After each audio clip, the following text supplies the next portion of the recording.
wabarakatuh, Pak Waalaikumsalam. Perkenalkan saya Lilis Kurniawati dari SMP 19. Saya di sini mungkin ditemani sama anak buah Bapak ya Pak Yadi. Ini dalam rangka tugas CGP Pak. Kita ingin mewawancari Bapak mengenai masalah penyelesaian masalah di lingkungan sekitar Bapak. Mungkin ada beberapa pertanyaan yang saya akan berikan kepada Bapak. Terima kasih Pak waktunya sebelumnya. Oke, makasih Pak Lilis. Silakan Pak Yadi, mungkin bisa. Baik, terima kasih Pak Malik sudah memberikan waktu kesempatannya untuk saya. Saya ingin bertanya Pak mengenai di sekolah ini bagaimana Bapak dapat mengidentifikasi kasus-kasus yang merupakan dilema etika atau bujukan moral. Makasih Pak Yadi, Lilis semuanya ya. Alhamdulillah kita bersama ya. Oke, tentang kasus yang di sekolah, memang setiap kita punya masalah ya, punya kasus, terutama kasus siswa ya. Siswa juga itu ada kasus yang memang kita selesaikan bersama lah. Jadi dalam prosesnya memang pastinya kasus itu ada kategori ya, ada kategori yang sedang, ada kategori mungkin ya kecil, ada besar. Bisa sharing ke kita Pak, mungkin yang berkesan sama Bapak kasusnya? Oke, satu ada kasus dengan siswa kami ya. Contoh misalnya ini kasus dengan kekerasan di cyber ya. Dan kami juga itu menjadi sebuah kasus yang kami tangani bersama, sehingga alhamdulillah hari ini sudah bisa kita tuntaskan. Oke. Kira-kira dalam pengambilan keputusan ini apa yang nilai-nilai kebajikan apa yang ada di kasus itu gitu Pak? Pertama pasti adalah nilai-nilai kebersamaan ya, nilai kebersamaan, bagian rasa empati di kita semuanya, karena ya seusia mereka menghadapi sebuah permasalahan tanpa kita dampingi, tanpa kita jadi bicara, mungkin menjadi sebuah beban mereka lagi gitu kan. Jadi perlu hal-hal seperti ini kita selalu orang dewasa mencoba menjadi penyelesaian lah untuk permasalahan yang dihadapi anak kita. Oke, yang ketiga Pak, jadi untuk menangani kasus tersebut, bagaimana langkah-langkah atau prosedur seperti apa yang bisa Bapak lakukan? Dalam proses menyelesaikan masalah, memang pastinya ada semacam tim ya, pembuatan tim. Setelah tim terbentuk, maka kita mengidentifikasi masalahnya gitu kan. Lalu bersama dengan tim bicarakan lagi mencari jalan keluarnya.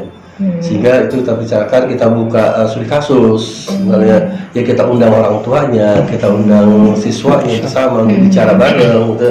Karena permasalahan itu menjadi sebuah tanggung jawab kita bersama, sehingga kita libatkan seluruh komponen yang ada. Kemudian lanjut Pak, hal apa yang kira-kira menurut Bapak itu efektif ya, yang dianggap efektif dalam pengambilan keputusan pada kasus-kasus dilema etika?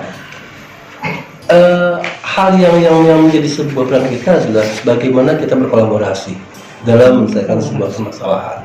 Jadi orang tua juga harus terbuka, guru juga harus terbuka, siswa harus terbuka. Kalau kita saling terbuka semua, maka permasalahan ya insya Allah akan terselesaikan. Tapi kalau sama kita saling menutup diri, saling menjaga ya hal-hal yang menjadikan sebuah informasinya jadinya tidak menjadi sebuah informasi yang sebenarnya menjadi masalah lagi buat kita.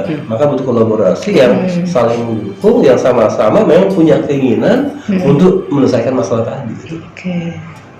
Kemudian tantangannya itu kira-kira apa ya Pak? Untuk tantangan kita hadapi memang luar biasa ya, artinya memang satu tantangan dari sisi orang tua. Kadang-kadang apa yang kita berikan penyelesaian bisa saja berlawanan atau dengan siswa juga belum bisa menerima untuk itu gitu kan. Tapi atau dengan guru sendiri maka kita butuh tadi komunikasi, butuh saling berkolaborasi, butuh saling memberikan sebuah pendapat lah, mencari plus minusnya, mengurangi, meminimalisasi permasalahannya. Itu sih kita lakukan sebenarnya. Waktunya untuk penyelesaian itu berapa lama Pak kira-kira Bapak waktu menyelesaikan masalah? Untuk penyelesaian masalah itu kan sebenarnya sangat tergantung pada masalah yang dihadapi ya. Karena kita juga butuh nanti suatu hari-hari tertentu yang kita bicarakan dengan mereka. Jadi memang kita nggak bisa memberikan berapa lamanya, tapi kita punya target, biasanya ada target, kita buat timeline-nya gitu kan, sehingga kapan yang bisa terselesaikan. Setelah kita betul-betul melihat kasusnya, kita bicarakan bersama, sehingga secepatnya harus terselesaikan. Dari permasalahan yang ada, kira-kira Bapak yang bisa Bapak ambil gitu, hikmahnya seperti apa Pak? hikmah dari setiap masalah adalah gini loh, bahwa setiap kita ya setiap kita ini pasti punya masalah gitu ya. Pasti punya masalah, tinggal kecil besarnya. Satu, yang kedua bahwa setiap masalah pasti ada penyelesaiannya. Yang penting kita tadi mau berkomunikasi. Tidak pernah ada masalah yang tidak bisa kita selesaikan, pasti bisa ada penyelesaiannya. Nah setelah itu adalah hikmah berikutnya bagaimana bahwa masalah yang kita selesaikan tadi tidak timbul berikut lagi. Jadi penyelesaiannya betul harus tuntas. Tuntas ya, oke. Kayaknya udah ya. Mungkin itu aja Pak yang bisa saya tanyakan dari kasus-kasus yang ada di sekolah kita ini. Mungkin Bu Lilis ada tambah. Oh iya, terima kasih banyak Pak Sama-sama atas Ibu, waktunya. sama-sama Pak Yadi. Terima kasih Pak Malik. Ya. Ya. Ya. Terima kasih banyak. Assalamualaikum warahmatullahi wabarakatuh. Waalaikumsalam warahmatullahi wabarakatuh. Selamat siang Bapak Ibu, perkenalkan saya Hel Septiani dari SDN Cipulir 03. Saya Yadina Suyadi dari SMP Negeri 29 Jakarta. Saya Dian Mustaqim dari SDN Cipulir 11 Pagi. Saya Lutfi Rizky Prasetyo dari SMPN 29 Jakarta. Kami calon guru penggerak Angkatan 9 Jakarta Selatan. Kali ini kami akan melakukan wawancara dengan Ibu Dona Solviana MPD. Beliau ini kepala sekolah dari SDN Cipulir 11 Pagi. Kemudian pada sesi siang ini kami akan mewawancarai Ibu terkait bagaimana penyelesaian permasalahan di sekolah ini yang pernah Ibu alami. Apakah permasalahan itu bujukan moral atau dilema etika? Baik Bapak Ibu, mari kita saksikan proses wawancara kami dengan Ibu Dona. Selamat siang Bu Dona. Selamat siang. Bagaimana kabarnya Bu? Alhamdulillah, sehat ya. Mudah-mudahan semua juga sehat nih ya. Amin. Semangat Bu, semangat. Ya. Harus. Jadi begini Bu Dona, kehadiran kami berempat di sini ingin menanyakan kepada Ibu, apakah Ibu pernah nih menyelesaikan permasalahan yang terjadi di bawah pimpinan Ibu nih ya, selama di SDN Cipulir 11 Pagi ini Bu ya, terkait permasalahan ada dua, yaitu permasalahan yang sering terjadi baik dilema etika maupun bujuk moral ya Bu ya. Misalnya permasalahan dengan guru, orang tua, atau murid. Ada pun masalah yang lainnya. Yang bisa Ibu ceritakan pengalamannya kepada kami nih, ada pertanyaan yang akan saya sampaikan nih pada sesi wawancara ini. Pertanyaan pertama nih Bu ya. Selama ini bagaimana nih Ibu Dona dapat mengidentifikasi kasus-kasus yang merupakan dilema etika atau bujukan moral Bu? Oke, baik.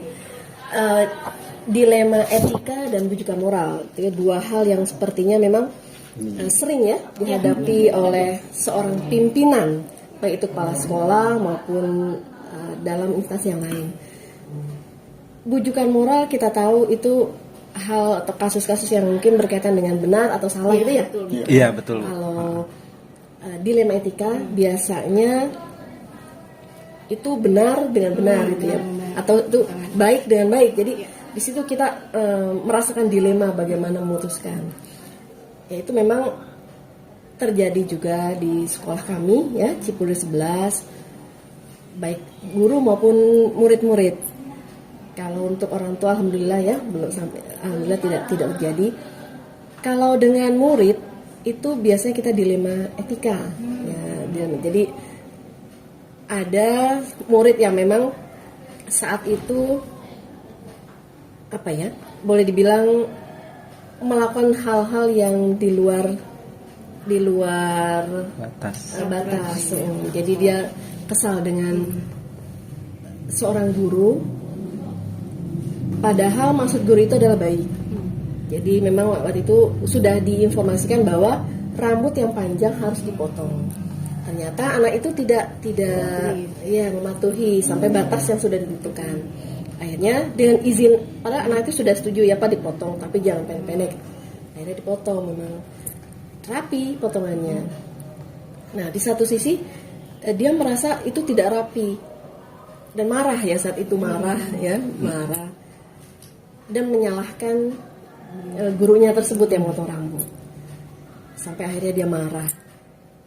Nah, sedang di situ kita sebagai kepala sekolah paling dilema dalam arti satu sisi seorang guru tersebut menjalankan apa yang sudah menjadi ketentuan.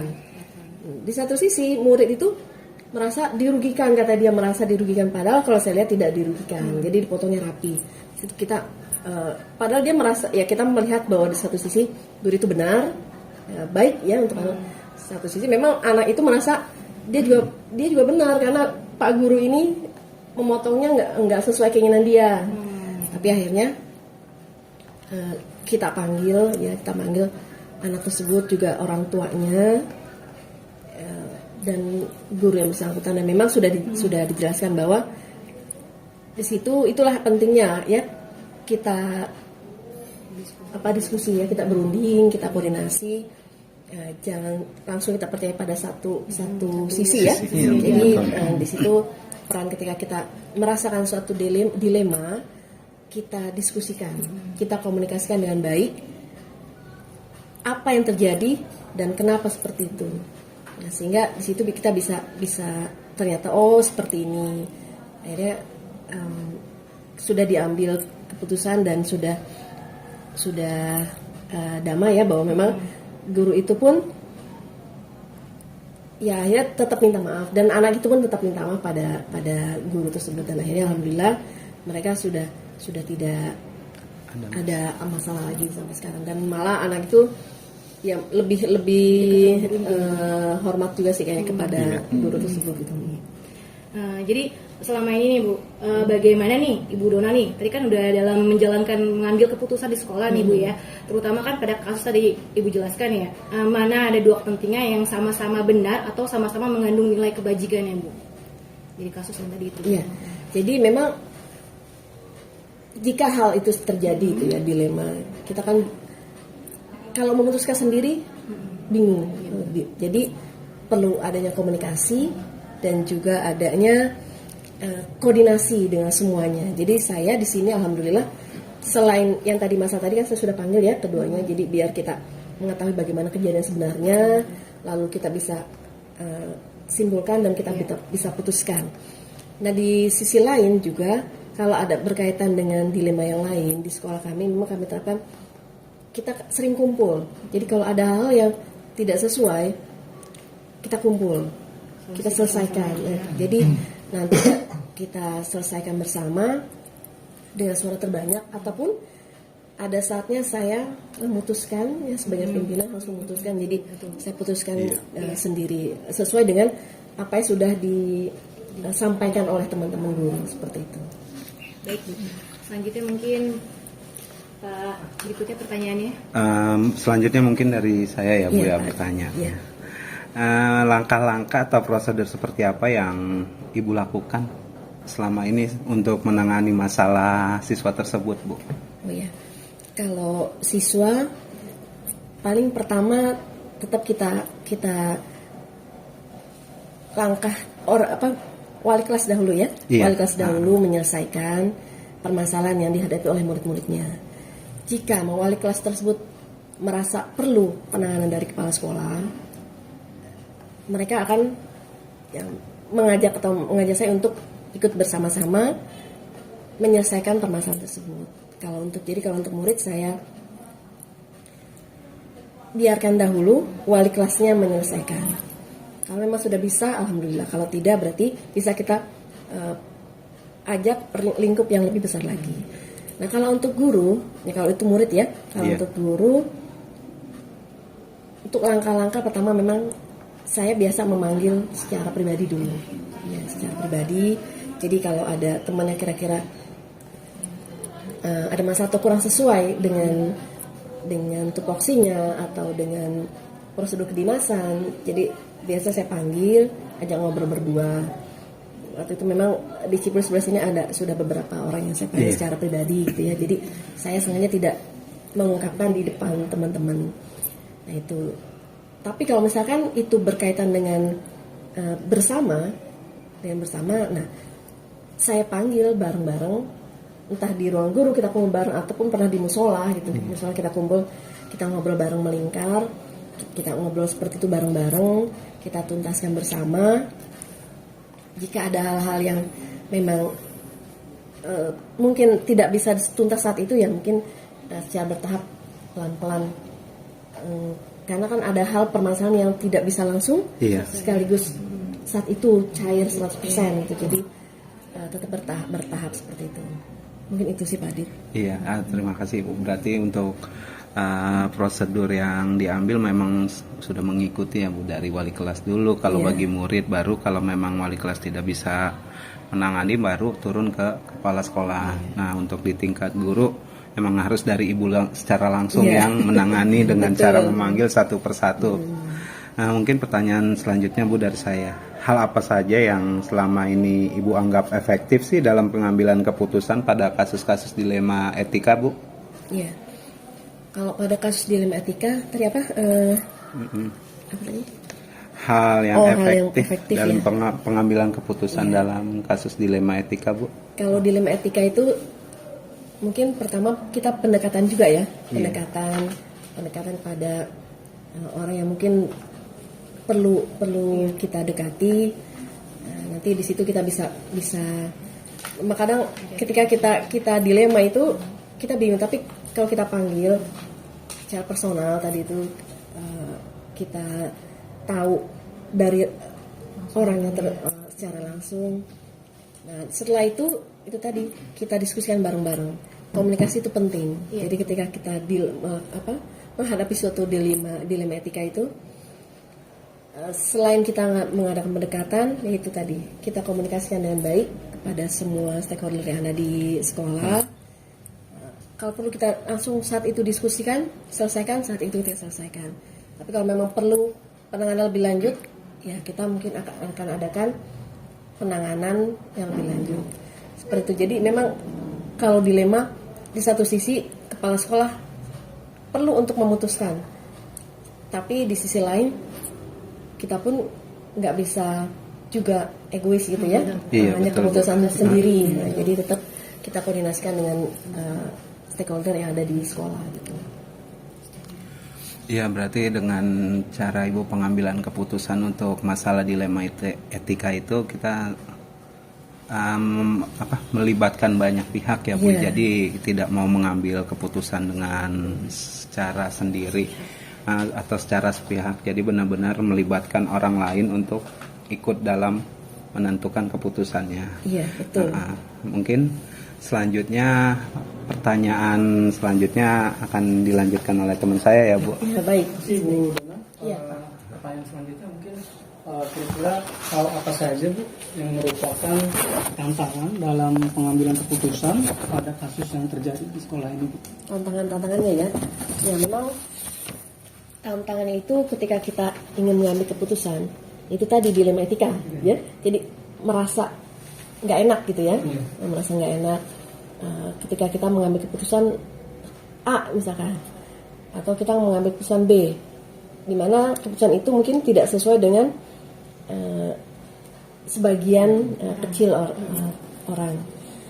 Ya, jadi itu tantangan yang menurut saya ya, perasaan tidak enak gitu ya, perasaan tidak enak dari kita sebagai seorang pimpinan. Tapi itu di sisi lain kita harus bisa mengolah rasa itu agar ya kita bisa benar-benar mengambil keputusan yang terbaik lah untuk orang lain. Karena kan kalau dilema etika itu kita lebih fokus kepada kebaikan orang lain ya, gitu ya. Iya. Sebenarnya ya. Iya, Bu. Kalau kita mau kan kebaikan kita sendiri, tapi kalau dilema etika itu kan lebih kepada bagaimana itu bisa baik untuk orang lain semua itu. Iya, Biar win-win ya Bu. Nah, jadi tantangan itu aja sih menurut saya. Kadang ada rasa tidak enak atau ada mungkin ketika dalam mengambil keputusan itu, walaupun kita dasari awalnya dari keputusan bersama, ya kalau saat itu memang semuanya sepakat, alhamdulillah. Tapi ya itu tadi, kadang ketika suara terbanyak ada suara kecil yang mungkin tidak sepakat, itu kan yang memang perlu kita pendekatan lagi kepada mereka. Satu lagi Bu, Iya. kira-kira Ibu memiliki sebuah jadwal atau hal-hal lain yang bisa menyelesaikan kasus yang terjadi di sini mengenai dilema etika tadi ya. Kira-kira apakah langsung menyelesaikan di tempat atau Ibu mengatur jadwal yang ditentukan? Oh ya, jadi memang ketika ada kasus dilema itu ada kalanya kita memutuskan saat itu juga, tapi jarang. kadang kalau keputusan yang kita putuskan saat itu keputusan takutnya keputusan yang Sepihak. sepihak dan emosional gitu ya. Iya betul Bu. Jadi ketika ada kasus seperti itu, ya mungkin tidak langsung, seringnya kita jadwalkan bersama, disepakati hari apa kita akan kumpul bareng, ataupun saya yang langsung memutuskan kita nanti kumpul ya hari apa itu jam sekian. Dan alhamdulillah teman-teman semua selalu merespon di sini Cipul 11. Alhamdulillah guru-gurunya selalu mensupport gitu ya, selalu mensupport apa yang diprogramkan atau mungkin apa yang ingin diputuskan bersama gitu di sini. Jadi intinya tetap saya jadwalkan, tidak langsung saat itu. Khawatir tadi itu ya, khawatir keputusan yang saya ambil itu sepihak dan didasari karena emosi gitu, emosi sesaat. Setuju Bu. Ya baik. Oke, saya izin melanjutkan Ya ya Bu ya. Pak Lutfi. Di pertanyaan selanjutnya gini Bu, dilema etika kan itu namanya dilema pasti nggak mudah ya Bu ya. Iya, betul. Tadi Ibu juga cerita ada hambatan-hambatan, ada segala macam. Sekarang kalau tadi hambatannya, ada nggak sih faktor-faktor apa yang bikin Ibu mudah untuk mengambil keputusan? Apa yang mempermudah Ibu dalam mengambil keputusan yang dilematis seperti tadi gitu? Iya, jadi kemudahannya ya. Itu ini tadi bagaimana kita mungkin pendekatannya ya, pendekatan kepada yang terkait dengan kasus tersebut itu. Jadi ketika kita ingin menyelesaikan kasus dilema tersebut, mungkin lebih banyak sebenarnya lebih banyak hambatannya ya sebenarnya. Tapi kemudahannya itu ketika kita sudah melakukan pendekatan kepada mereka dan mereka juga mau untuk dirangkul gitu ya, dirangkul. Jadi kita ketika memutuskan sesuatu itu, keputusan ini sudah kita dasari dengan kebaikan bersama gitu, untuk kebaikan bersama. Jadi itu aja mungkin kemudahannya itu tadi, ketika kita bisa melakukan pendekatan dari ya mungkin istilahnya apa, dari hati ke hati. Iya benar. Betul apa nih? Betul. Jadi biar lembek yang tadinya keras gitu ya. Asal jangan main hati Pak. Nah, itu nggak boleh. Itu yang nggak boleh. Bahaya itu. Dimana kita harus lebih memahami juga sebenarnya, memahami juga. Nah itu tadi dilema tadi tuh, dilema.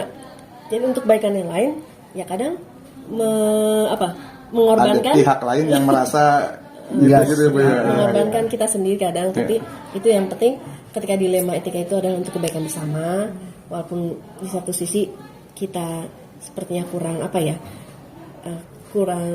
enak, tapi ketika itu adalah untuk kebaikan bersama, ya udah kita lebih pentingkan itu kebaikan bersama.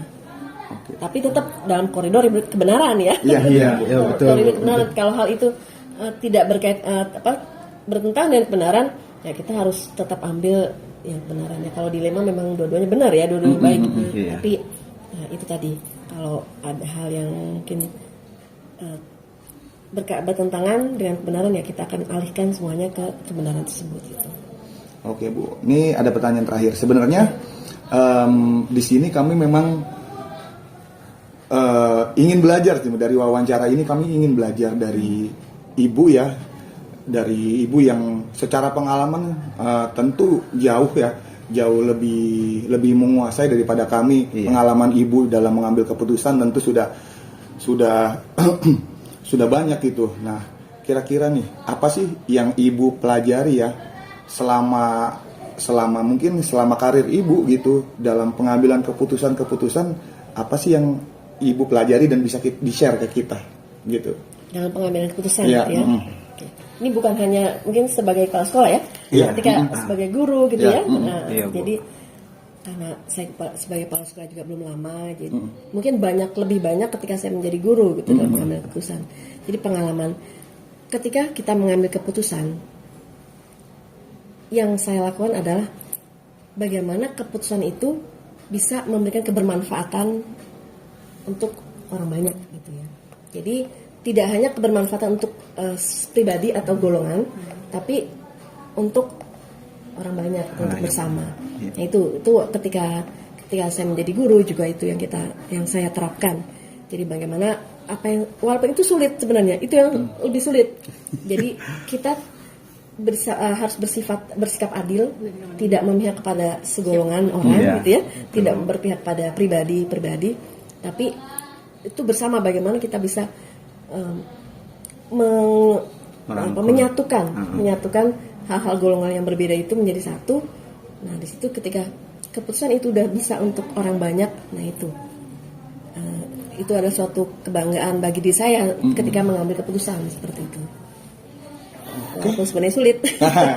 Ya, tapi kan ada prinsipnya gimana keputusan itu tuh bermanfaatnya untuk orang banyak benar, gitu ya, Bu, ya. kebermanfaatan Iya, untuk orang lain, untuk orang banyak, bukan untuk orang lain sebagian kecil gitu ya. Iya, iya. Bukan juga buat personal berarti ya. Iya.